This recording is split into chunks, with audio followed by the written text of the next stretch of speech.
Siap memuji Tuhan. Haleluya, lambaikan tangannya di atas.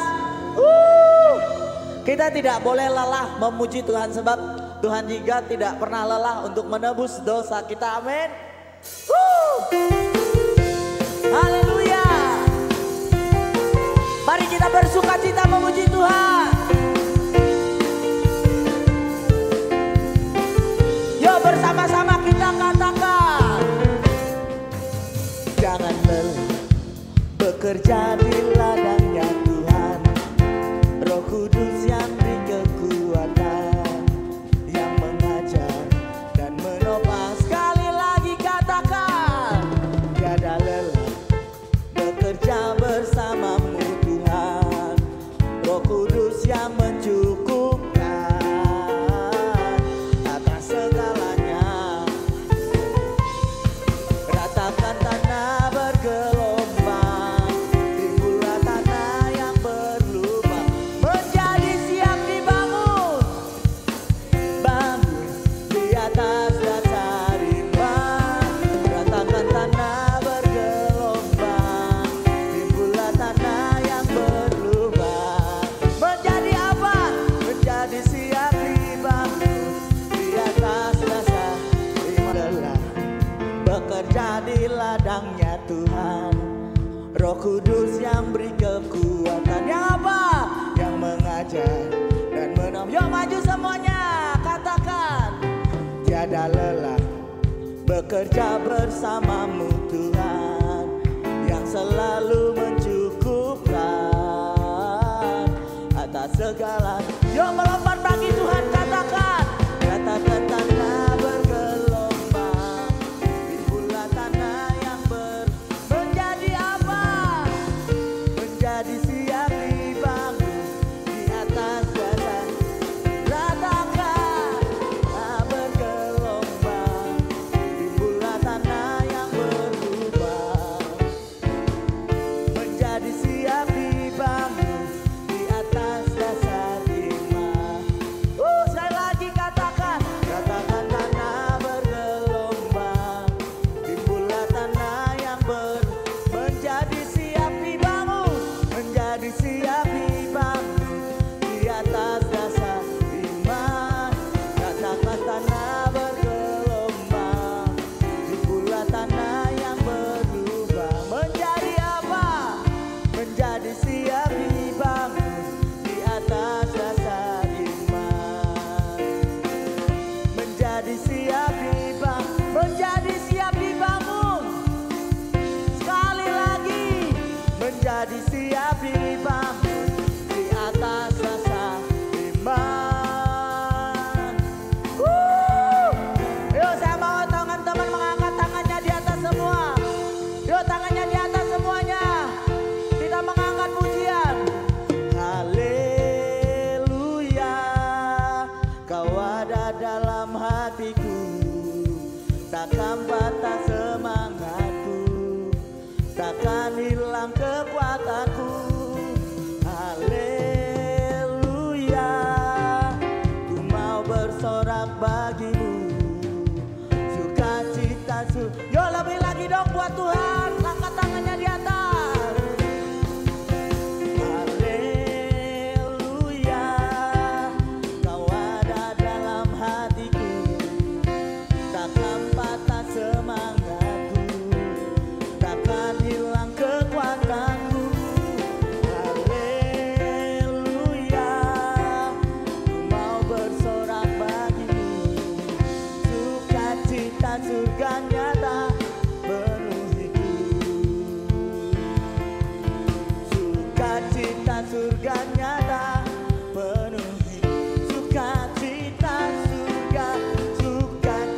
surga nyata penuhiku. Haleluya. Sekali lagi beri kemuliaan bagi Tuhan kita. Katakan haleluya. Haleluya, mari bersama-sama kita mempersiapkan hati dan pikiran kita mau datang menyembah Tuhan. Bapak, terima kasih Tuhan. Kami mengucap syukur buat malam hari yang indah ini. Ini kami anak-anak-Mu, kami datang merendahkan diri kami kepadamu Tuhan. Ampuni kami akan kesalahan kami. Ampuni kami jika kami tidak berkenan di hadapan-Mu ya Tuhan. Terima kasih Tuhan, saat ini kami mau datang menaikkan pujian penyembahan kami. Engkau yang menyucikan, Engkau yang menguduskan setiap kami. Belah pujian-pujian yang kami naikkan tidak hanya sekedar pujian, melainkan untuk memuliakan nama-Mu ya Tuhan. Terima kasih Tuhan. Terima kasih. Terima kasih Tuhan. Kau sungguh baik bagi setiap kami.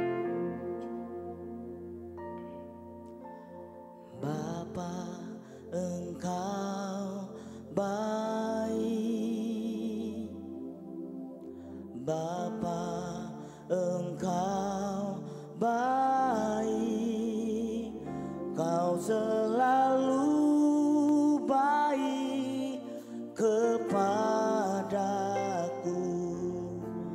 Bapa, ku cinta Kau. Sekali lagi katakan pujian ini. Bapa, Engkau baik. Bapa, Engkau baik. Kau selalu baik kepadaku. Bapa, ku cinta Kau. Aku memuji-Mu, aku menyembah-Mu, ku nyanyi haleluya.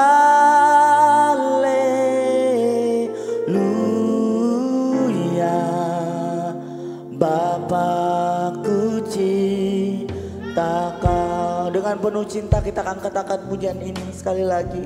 Katakan, Bapa, Engkau baik. Bapa, Engkau baik. Benar ya Tuhan, Kau sungguh baik bagi kami. Bapa, Engkau baik. Katakan, Kau selalu baik. Kau selalu baik kepadaku. Bapa-Ku cinta. Mari sambil mengangkat tangan kita katakan, aku memuji-Mu, aku menyembah-Mu, ku nyanyi haleluya.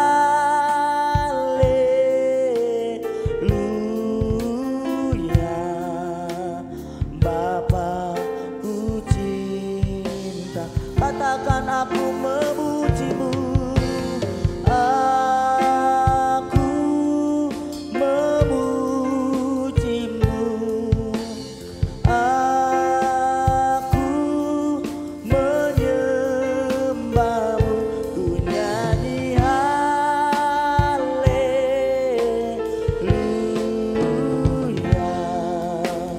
Bapa-Ku cinta. Mari lebih lagi angkat pujian ini, katakan, aku memuji-Mu, aku menyembah-Mu, ku nyanyi haleluya.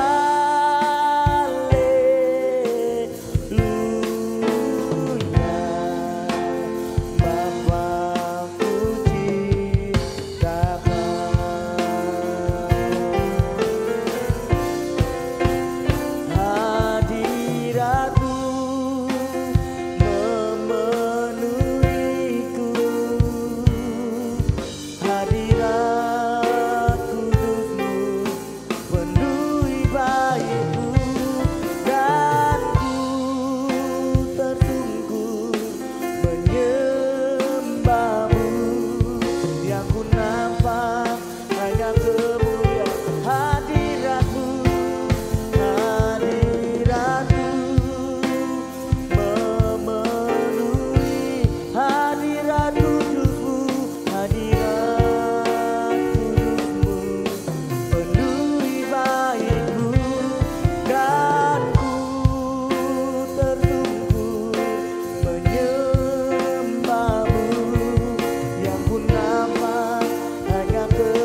dengan iman kita angkat pujian ini.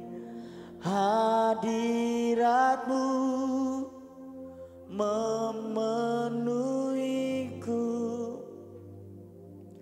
hadirat kudus-Mu penuhi bait-Mu, dan ku tersungkur menyembah-Mu. Yang ku nampak hanya kemuliaan-Mu. Mari bersama-sama kita mengangkat pujian.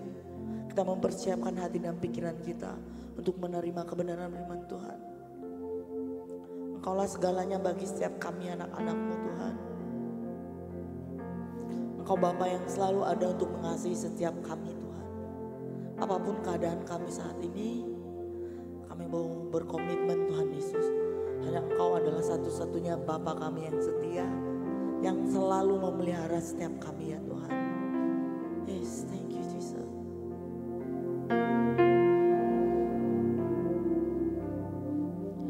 Engkau Bapa yang mengasihiku, tak kau pandang bentuk dan rupaku.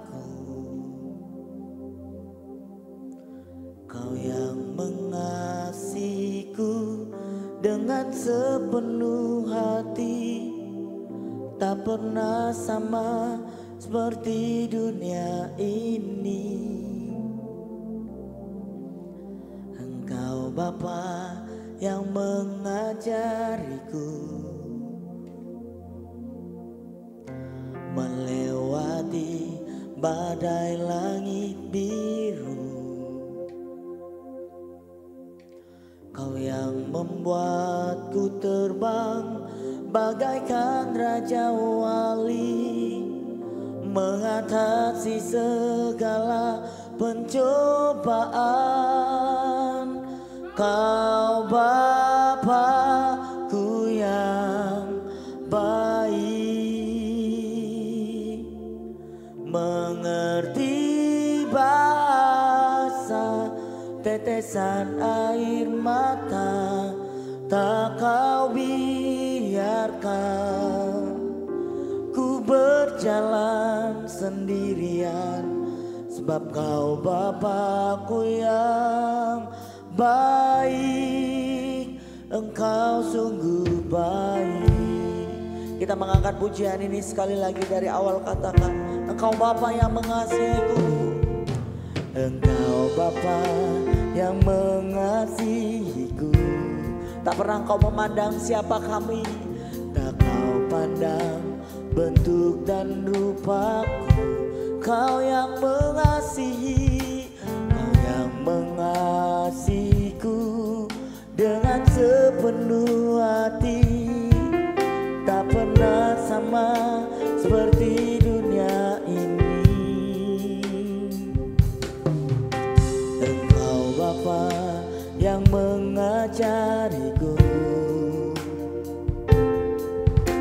melewati badai langit biru.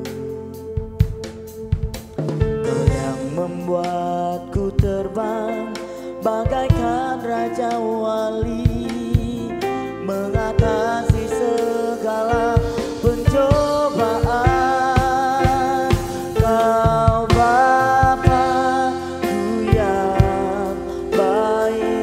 Mengerti Tuhan, mengerti bahasa tetesan air mata, tak kau biarkan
Mari kita berdoa. Bapa di surga, dimuliakan namamu Tuhan. Biarlah malam hari ini hambamu menyampaikan firman dengan taburan benih yang subur, jatuh ke lahan yang subur Tuhan. Biarkan mereka mengerti firman-Mu dari awal sampai akhir Tuhan. Urapi bibir hambamu untuk menyampaikan firman ini. Biarlah Engkau yang lebih besar dan hambamu yang lebih kecil. Tuhan, terima kasih, hamba akan menyampaikan firman-Mu sebentar lagi. Biarlah kami semua mendapatkan rema-rema dalam firman-Mu. Amin, amin, amin. Oke, hah? Di sini aja ya, di sini aja, sini aja. Silo terus enggak? Oke, bukan langsung bisa. Ini matikan enggak? Thank you.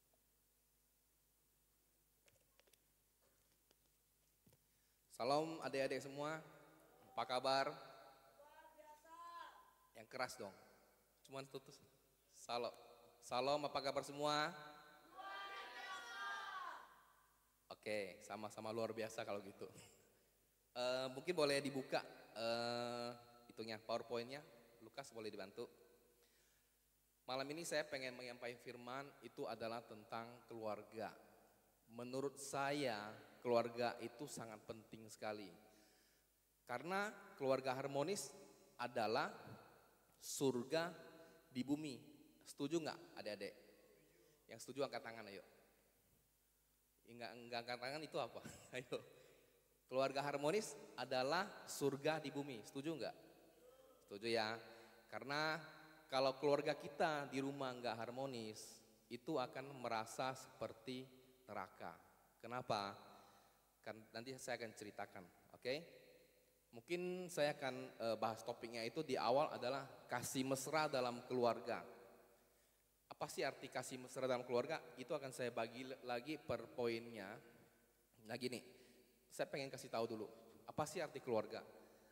Keluarga itu adalah semua orang yang di sini itu pasti punya keluarga. Kenapa? Karena kita dilahirkan oleh ibu. Nah, keluarga itu adalah serangan iblis yang paling kuat dalam keluarga. Karena incaran iblis itu adalah hancurin keluarga biar kita nggak menjadi anak-anak Tuhan. Karena masing-masing keluarga itu punya prosesnya sendiri. Nah, tujuan kita dalam firman Tuhan, dalam bergereja adalah memperbaiki hubungan kita dengan Tuhan agar keluarga kita diberkati, dipulihkan. Nah, mungkin kita masih belum mendapatkan poinnya. Nah, sekarang saya pengen masuk ke dalam 3 poinnya. Oke, next, Lukas.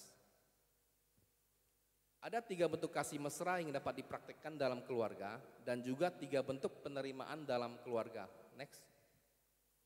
3 bentuk kasih mesra itu adalah 1, kemesraan ayah dan ibu.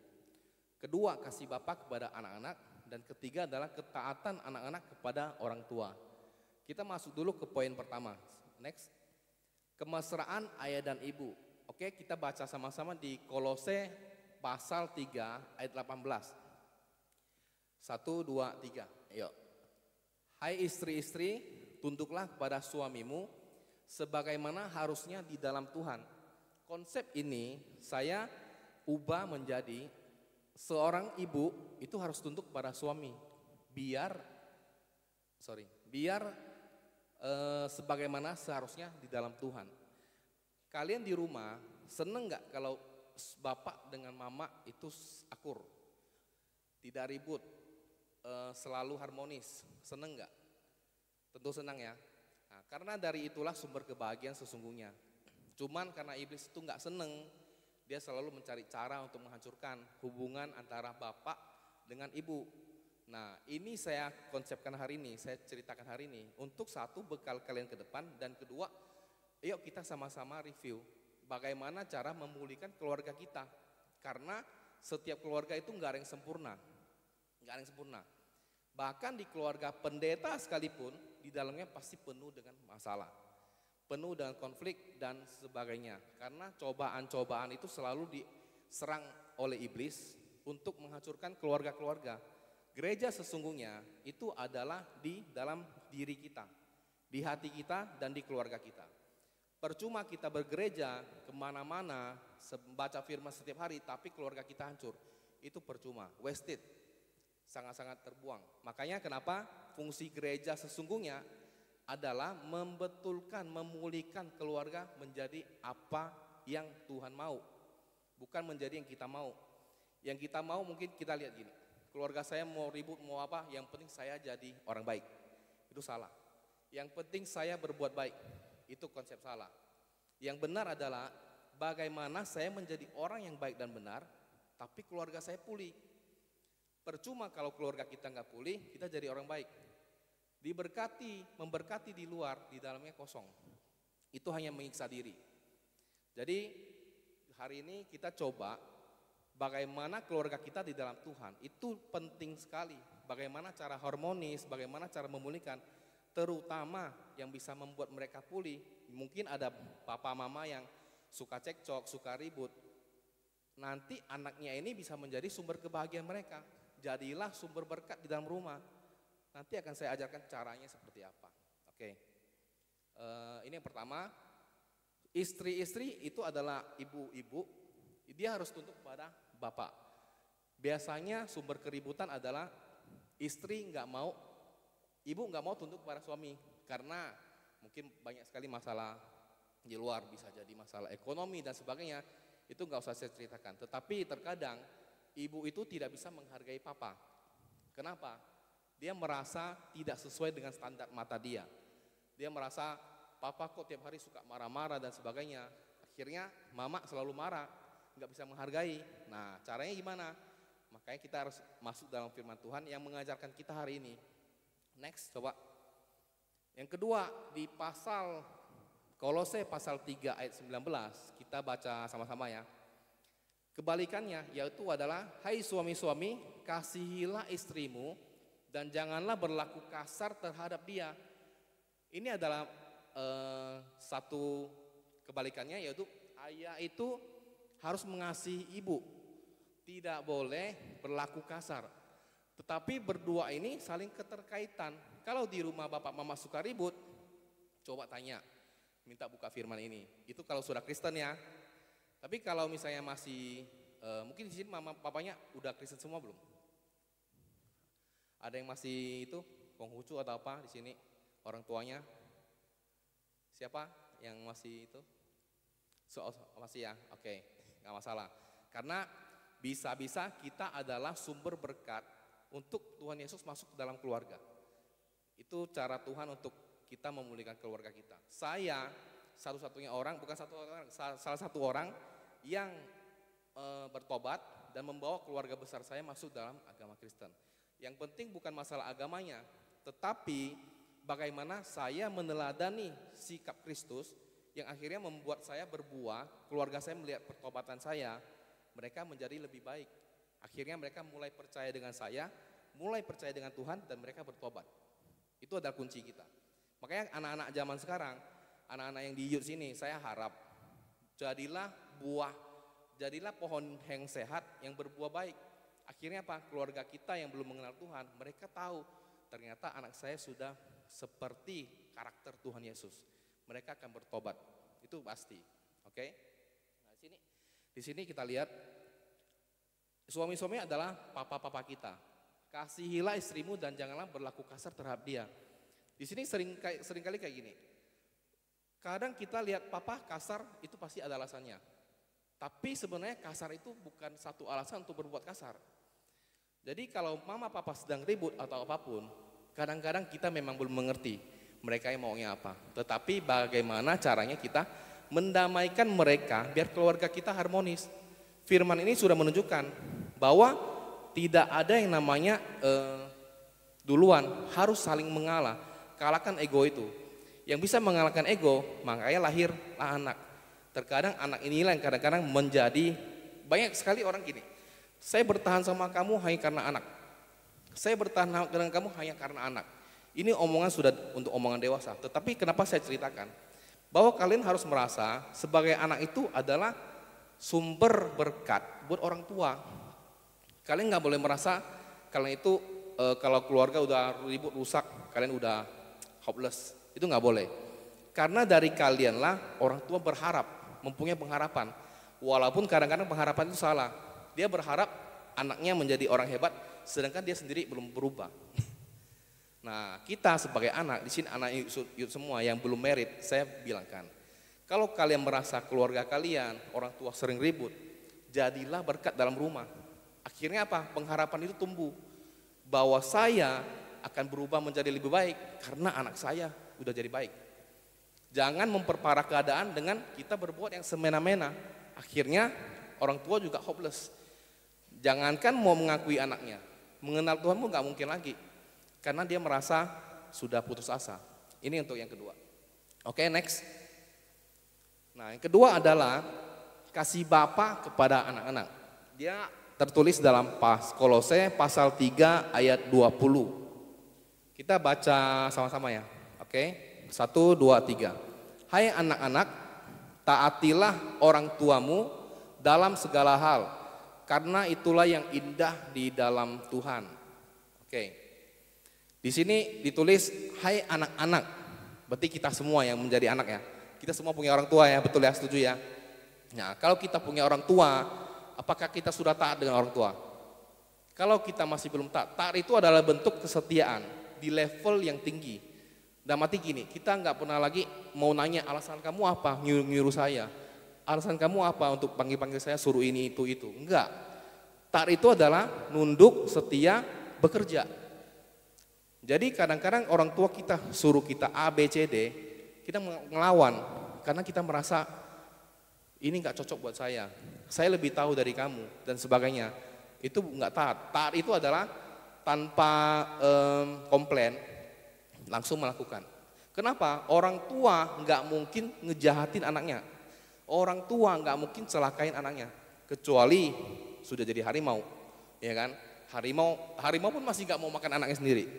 Nah, kalau orang tua apalagi yang sudah dalam Tuhan, dia nggak mungkin celakain. Mungkin cara dia marah, mungkin cara dia ngomong agak keras, itu adalah karakter. Bagaimana karakter berubah? Kita berubah dulu.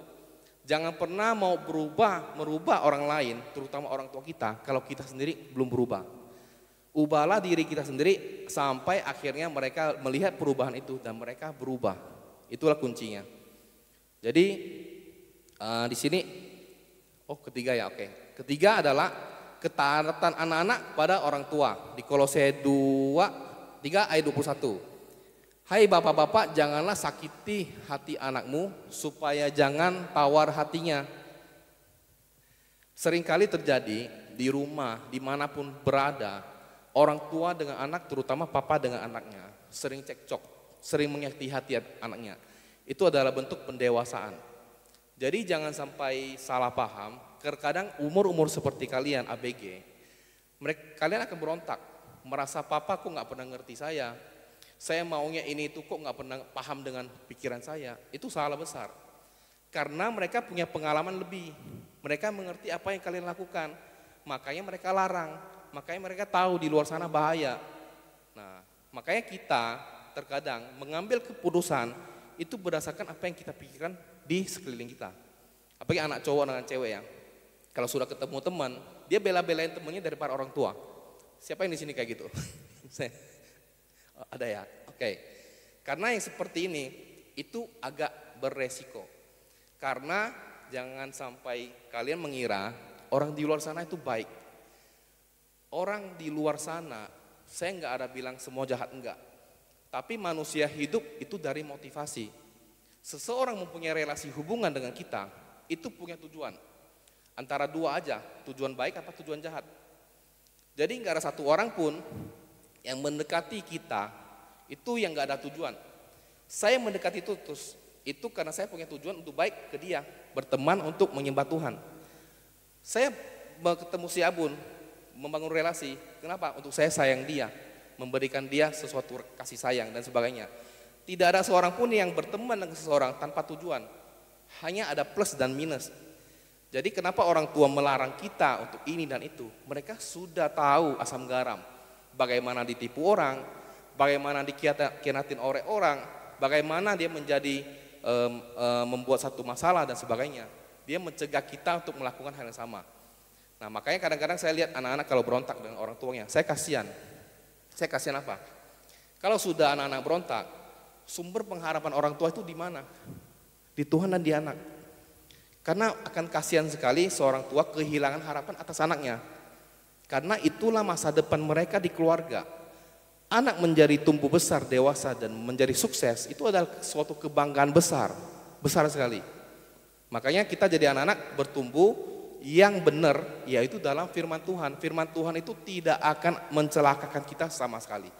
Di hari ini kalau kalian nggak pernah baca firman, kalian cuma hanya untuk melewati hari, sayang banget. Cobalah nanti belajar firman lebih dalam, akhirnya nanti kalau udah dewasa, kalian mencari teman pergaulan, mencari pasangan hidup, itu adalah lewat firman Tuhan.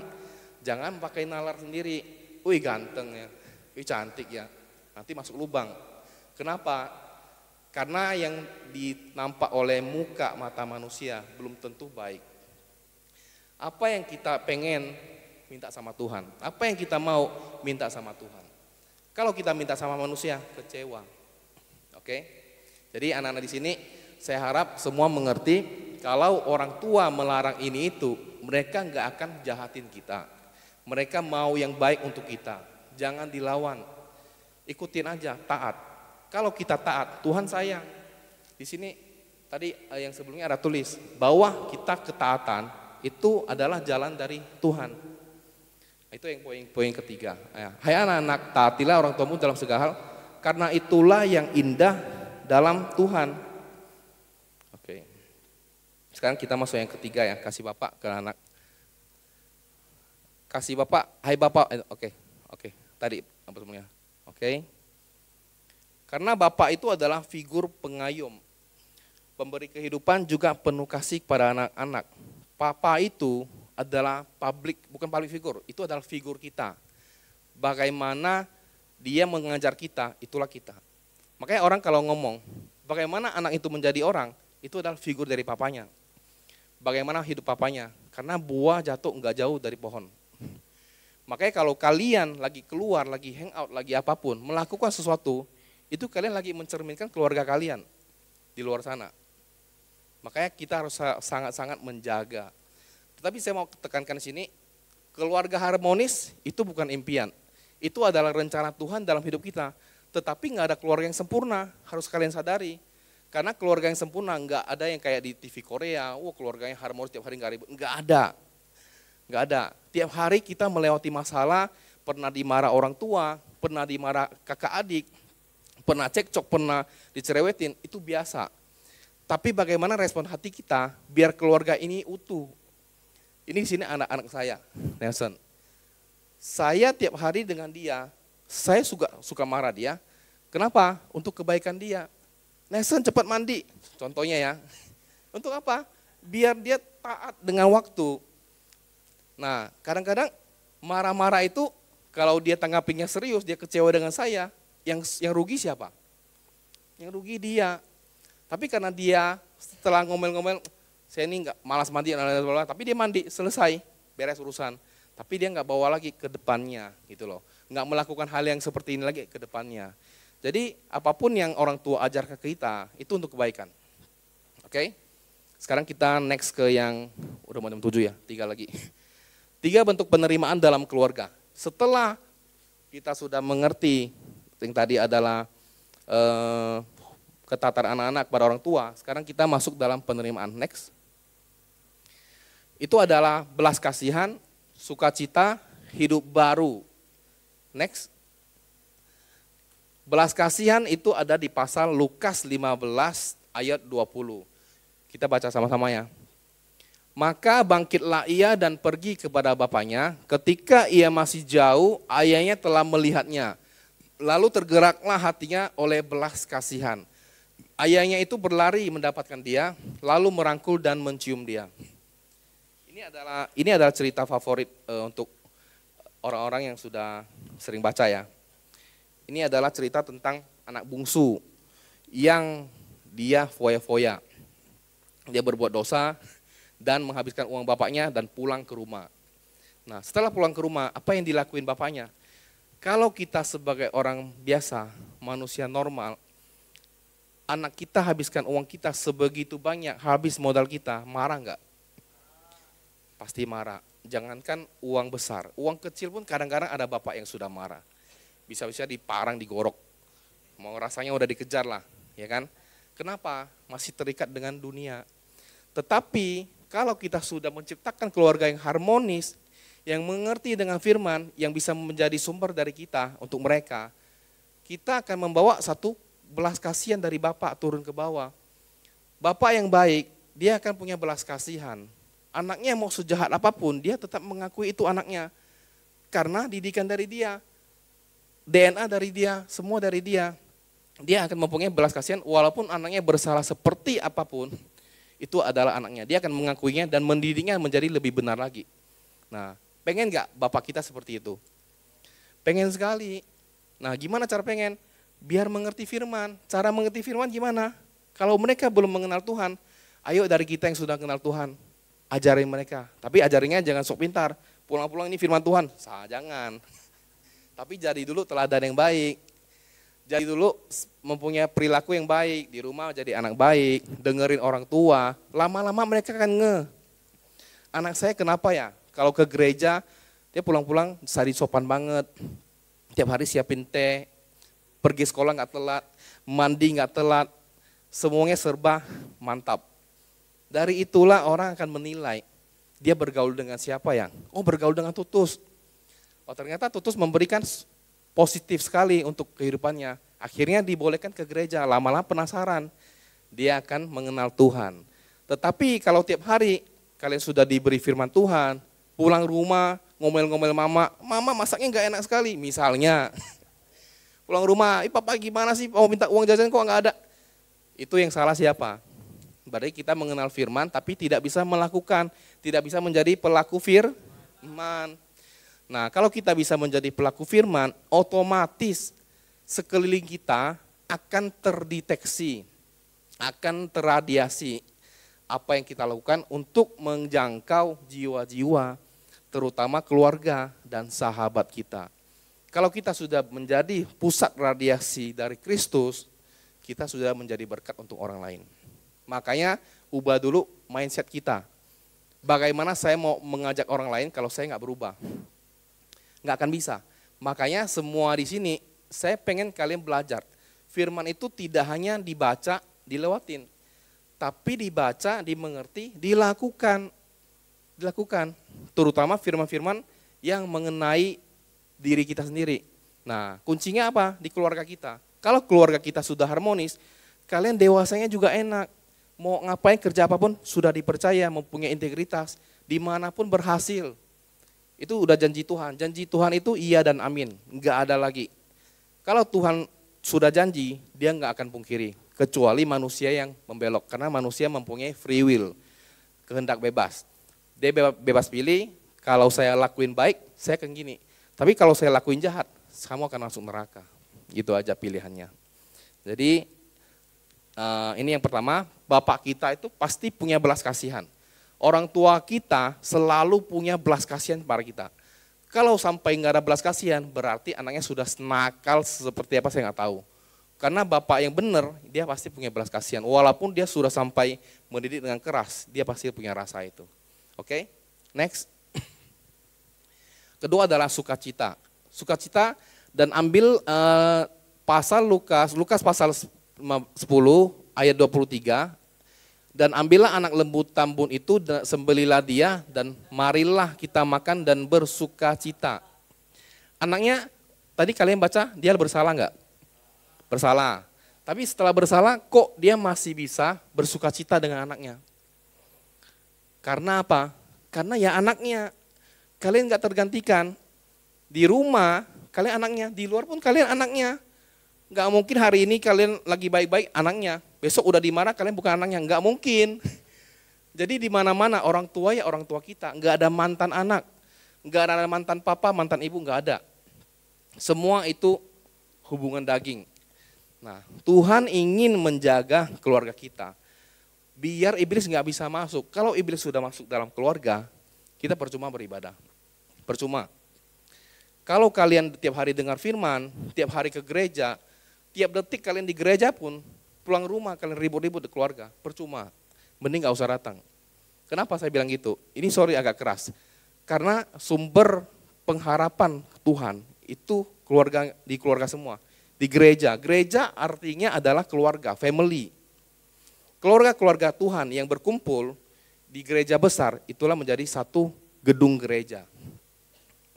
Jadi anak-anak yang di sini nanti pulang rumah jadilah anak yang taat, anak yang rajin, ya. Jadi berkat buat orang tuanya. Akhirnya orang tua lihat perubahannya. Ayo nanti sama-sama belajar tentang Tuhan. Ketiga, coba next. Ketiga adalah hidup baru. Hidup baru di pasal Lukas 15 ayat 24 dan 32. Sebab anakku ini telah mati dan menjadi hidup kembali. Ia telah hilang dan didapat kembali. Maka mulailah mereka bersukaria. Yang kedua adalah kita patut bersukacita dan bergembira karena adikmu telah mati dan menjadi hidup kembali. Ia telah hilang dan didapat kembali. Oke. Di sini adalah tentang hidup baru. Di sini kalau kita belajar, kalau kita sudah bertobat, itu pasti kita sudah beralih dari yang kita lakukan yang jahat, yang tidak baik, menjadi baik. Tetapi masih banyak yang setengah-setengah. Mau tinggalin kenakalannya tuh kayak masih sayang gitu, melekat banget gitu loh. Sebenarnya kalau kita sudah mulai hidup baru, merasa hidup baru, kita udah harus tinggalin semua. Rasa malas kita, egois kita, rasa suka gosipnya lah, suka iri dan sebagainya. Itu kedagingan semua dibuang semua. Kenapa saya bilang harus dibuang? Itu yang membuat kita nggak bisa bertumbuh dalam Tuhan. Karena iblis selalu membuat kita bilang bahwa gosip itu enak loh. Iri itu seperti sesuatu yang gimana gitu. Akhirnya apa? Itu adalah dosa. Pada saat kita berbuat dosa, Tuhan gak bisa lihat kita. Pertama kali Adam dan Hawa belum berdosa, mereka bisa langsung komunikasi dengan Tuhan. Tapi setelah mereka makan buah, itu sudah ada dosa melingkupi mereka. Akhirnya apa? Dia cari, Adam kamu di mana? Karena ada satu blok dinding yang membuat kita terhalang dari Tuhan. Nah, kita nggak yang sampai menjadi anak Tuhan yang terhalang. Kalau terhalang akhirnya apa? Kita nggak bisa komunikasi dengan Tuhan. Setiap hari menjalani hidup hanya formalitas. Menjalani hidup hanya untuk membahagiakan daging ini. Hanya untuk melewati hari, yang penting makan, minum, ketemu orang, sekolah, ke gereja, selesai. Bayangkan kalau kita sudah menjadi anak Tuhan yang dikuasai roh, itu berbeda. Rasanya itu, menjalani hidup itu bukan tanpa masalah ya. Kalau tanpa masalah itu pegadaian. Menjalani hidup itu akan merasa enteng. Ketemu masalah A, B, C, D sampai Z, nggak pernah takut, nggak pernah gelisah. Kalau kalian sudah punya hidup seperti itu, diberkati banget kalian. Karena kalian akan menjalani hidup yang sudah tahu jelas masa depan kalian seperti apa. Karena janji Tuhan sekali lagi iya dan amin. Tidak ada satu janji Tuhan pun yang meleset, kecuali kita yang membuat dia meleset. Dengan apa meleset? Berbuat dosa. Dosanya ada nggak dosa kecil, dosa besar? Nggak ada. Semua dosa takarannya sama dan upah dosa itu adalah maut. Nah, kadang-kadang ada mungkin dari masa ABG seperti kalian ya. Kadang mungkin kita keceplosan bikin dosa. Udahlah, dosa sekali-sekali nggak apalah. Sorry ya. Dosa itu pada saat kalian melakukan dosa di saat itu, kalian sudah diampuni. Tuhan itu sudah tebus semua dosa kita. Sudah memaafkan, mengampuni semua. Pada saat detik kalian melakukan dosa, udah diampuni. Tetapi ingat, konsekuensi dosa adalah maut. Upah dosa, maut, konsekuensinya tetap berjalan. Seperti halnya orang yang dalam negara hukum. Kita buat salah, dimaafkan, tapi hukumannya jalan.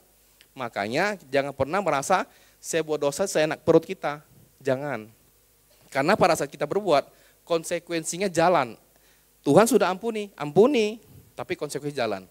Mumpung kalian masih muda, kalau kalian dari muda sudah mengerti firman Tuhan dan kalian melakukan kehendak Tuhan, berkat kalian berlipat ganda dari kita yang telat mengenal Tuhan. Saya mau camkan itu. Karena apa? Godaan dari masa muda itu lebih besar daripada godaan kita yang sudah dewasa. Itu jelas. Makanya kalau kalian bisa berubah menjadi anak-anak Tuhan yang sejati, yang mengerti firman dan membawa keluarga kalian dipulihkan, kalian sangat-sangat luar biasa. Oke. Sip. Jadi di sini kalau kita sudah hidup baru, bertobat, kita harus punya komitmen. Bagaimana berkomitmen? Komitmen itu dimulai dari diri kita sendiri. Di sini siapa yang udah mulai mencoba berkomitmen tentang diri sendiri? Ada enggak? Misalnya, berkomitmen ya.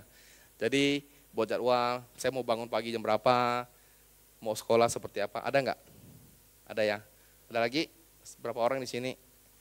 Nah, ada 2. Semuanya harus punya komitmen ya. Karena kalau kita hidup tanpa komitmen, kita nggak akan mencapai namanya integritas. Kita akan, mengejar orang sukses, itu harus punya prinsip. Kalau kalian dari muda sudah punya tanamkan integritas, kalian pasti punya komitmen. Komitmen yang baik itu dimulai dari siapa? Dari diri kita sendiri melawan rasa malas, rasa egois, rasa-rasa yang tidak baik, kita buang semua. Jadi kalau kalian pengen menuju masa depan yang baik, 1, bertobat dulu, 2, punya komitmen, 3, ubah keluargamu.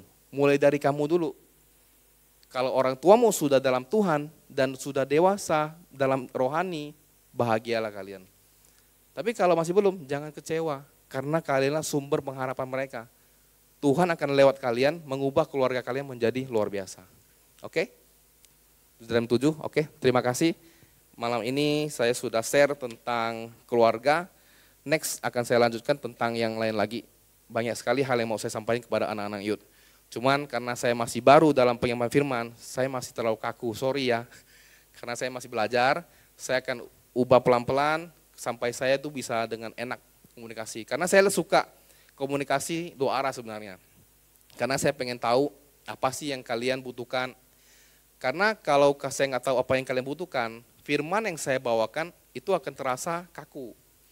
Kalau saya mengerti apa yang kalian butuhkan masa-masa sekarang, saya bisa membuat kalian mengerti apa sih yang Tuhan mau dalam kalian. Karena hidup kita itu butuh pengertian. Kalian harus tahu Tuhan tuh mau apa sih dalam hidup kalian. Kalau kalian menjalani hidup tanpa tahu, kalian menemui masalah dan tidak ada jalannya, merasa sendiri. Kalau kalian sudah nggak merasa sendiri, punya Tuhan menjadi backup kita, kalian akan dengan tenang menjalani hidup. Oke? Jadi carilah pergaulan yang benar, yang baik, ubah keluarga kita menjadi mengenal Tuhan lebih dalam lagi. Sekian, terima kasih atas waktunya. Makasih. Silakan terus.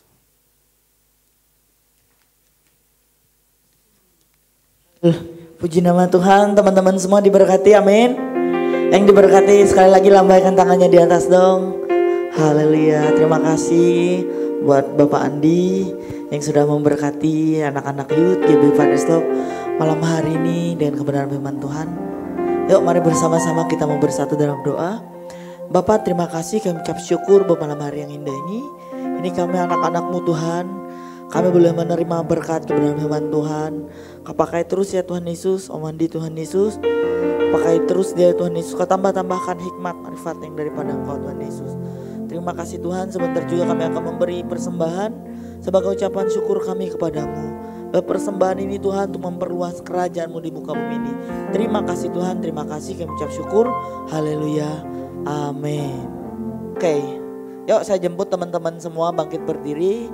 Kita akan mengakhiri persekutuan kita malam hari ini. Diberkatilah orang yang mengandalkan Tuhan di dalam hidupnya, dan apa saja yang diperluannya Tuhan pasti menyertainya dan membuatnya berhasil. Tuhan pasti menyertainya dan membuatnya berhasil. Tuhan pasti menyertainya dan membuatnya berhasil. Oke, Bapa di surga, sebentar lagi kami akan pulang masing-masing. Tuhan, terima kasih atas kesempatan malam ini kami bisa berkumpul mendengarkan pesan-Mu Tuhan. Biarlah kami bertumbuh menjadi lebih baik lagi, menjadi berkat buat keluarga, buat banyak orang di sekitar kami Tuhan. Tuhan yang sertai kami, Tuhan lindungi kami, urapi kami semua Tuhan dengan kasih karunia-Mu yang sempurna. Tuhan, kami menutup malam ini dan kami akan pulang masing-masing menjadi berkat buat banyak orang. Dalam nama Yesus, haleluya. Amin. Oke, jangan bubar dulu.